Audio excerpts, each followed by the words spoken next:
আম্মা এটা কি? ব বল। আচ্ছা, আপনার বাচ্চার বয়স কি ১.৫ থেকে ২ বছর? তাহলে অবশ্যই একটু খেয়াল রাখতে হবে সে কয়টা ওয়ার্ড বলছে। সো ১.৫ থেকে ২ বছরের বাচ্চার মিনিমাম ১৫ থেকে ২০ টা ওয়ার্ড জানার কথা।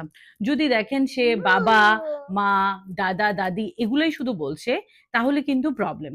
এবং যদি দেখেন যে সে অন্য বাচ্চার সাথে ঠিকমতো খেলছে বা আপনার কমান্ড বুঝতে পারছে, আপনি যদি ইয়েস করেন সে সেটা বুঝতে পারছে, আপনি নো বললে সে বুঝতে পারে, আপনাকে টাচ করে কোনো কিছু দেখাচ্ছে, সবকিছু সে বুঝতে পারছে কিন্তু নতুন ওয়ার্ড বলতে পারছে না, তাহলে কিন্তু আসলে বাচ্চার আইসোলেটেড স্পিচ ডিলে আছে, যেটা ডক্টরের সাথে কথা বলতে হবে। তবে আমি ৩ টা সাজেশন দিচ্ছি, এভাবে যদি মেনে চলেন আমার মনে হয় কিছুটা ডেভেলপ হবে। নাম্বার 1, সব ধরনের টিভি, মোবাইল বন্ধ করতে হবে। কারণ অনেক বাচ্চাকে আমি দেখেছি ৪ থেকে ৫ ঘন্টা দাও দাও কোনটা নিবে? ৪ থেকে ৫ ঘন্টা মোবাইল দেখে, দাও সেক্ষেত্রে ল্যাঙ্গুয়েজ ডেভেলপমেন্টটা হয় না।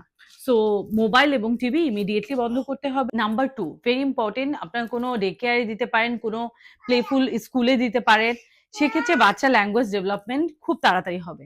নাম্বার 3, আ আপনারা বাচ্চাকে গল্প পড়ে শোনাতে পারেন, গল্পের বই নিয়ে আসতে পারেন যেখানে অনেক ছবি থাকবে, ছবি চেনাবেন। কোনো অ্যানিমালের ছবি হতে পারে, ফ্লাওয়ারের ছবি হতে পারে।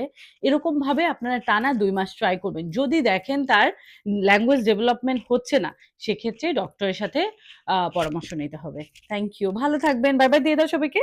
Tata, tata.